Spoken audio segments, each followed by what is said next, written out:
दोस्तों, महाविकास अघाड़ी के साथ बैरिस्टर सदुद्दीन अवैसी साहब की पार्टी एआईएमआईएम पार्टी को मंजूरी मिल चुकी है।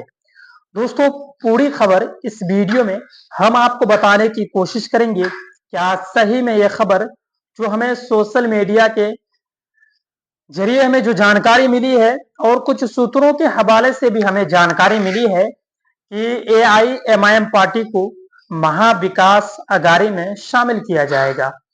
यानी उनमें कई और पार्टियां मौजूद हैं। ये लोग बीजेपी को हराने के लिए पूरी तरह एकजुट हो रहे हैं। और आप सभी को ये पता है कि एआईएमआईएम पार्टी के राष्ट्रीय अध्यक्ष बैरिस्टर सदुद्दीन अवैसी साहब बीजेपी को हराने के लिए एरी चोटी की जो ताकतें हैं पूरी लगा चुके हैं।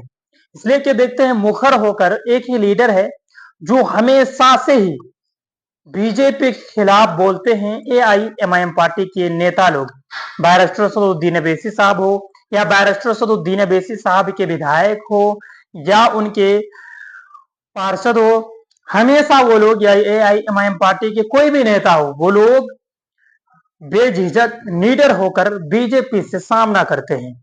और आप लोग देखे होंगे कि वक्फ बोर्ड को लेकर जो बिल संसद के अंदर लाया गया है, उनके खिलाफ बैरिस्टर सदुद्दीन अवैसी साहब खड़े हैं।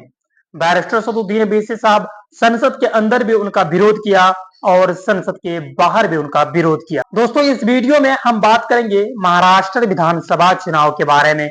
हालांकि एक दुख की खबर ये बता दूं कि बाबा सिद्दीकी की जिस तरह से हत्या हुई है, इसको लेकर कहीं ना कहीं राजनीति पूरी तरह से और गर्म हो चुकी है।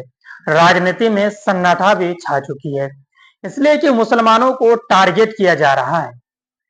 देखा जाए तो जिस तरह से अतीक अहमद हो गए, मुख्तार अंसारी हो गए या अन्य अन्य जो मुसलमानों के मरूम जो शहाबुद्दीन साहब हैं, यानी शहाबुद्दीन साहब जो सीवान से थे, बिहार से ताल्लुक रखते थे, वो हो गए। लेकिन धीरे धीरे जो बड़े बड़े जो लीडर हैं मुसलमानों के, उन लोगों को कहीं ना कहीं देखा जाए तो सफाया किया जा रहा है।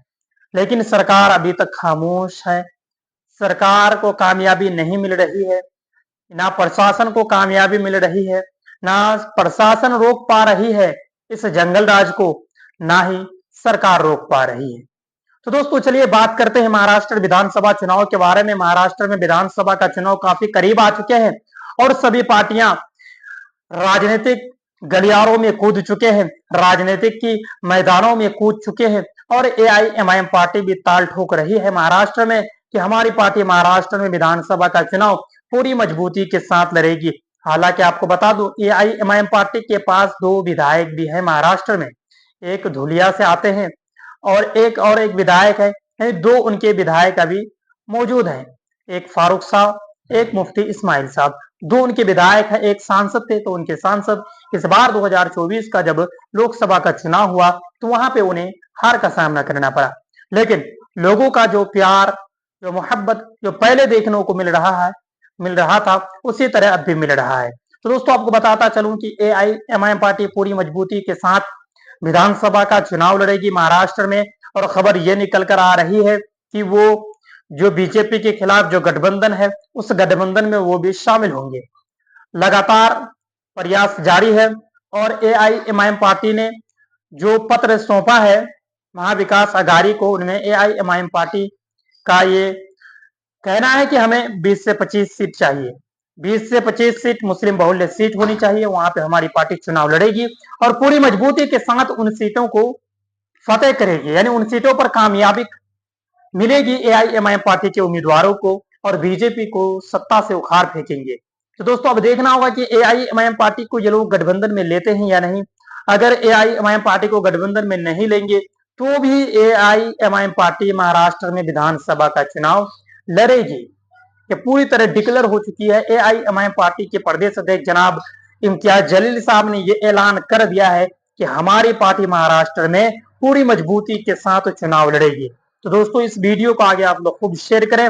हालांकि जो हमें जानकारी मिली थी कि ये गठबंधन में शामिल होंगे, तो यह खबर सच साबित हो सकता है। सूत्रों के हवाले से जो जानकारी मिली है, उनके हवाले से हम आपको भी बता रहे हैं। लेकिन ये खबर बहुत जल्द कन्फर्म हो जाएंगे।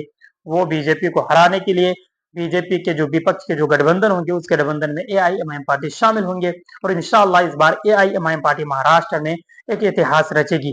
आप चाहते हैं कि एआईएमआईएम पार्टी को गठबंधन में लेना चाहिए तो कमेंट बॉक्स में लिखें, और नहीं लेना चाहिए या बैरिस्टर सदुद्दीन अवैसी साहब को अकेले चुनाव लड़ना चाहिए तो आप लोग ये भी कमेंट बॉक्स में लिखने की कोशिश करें।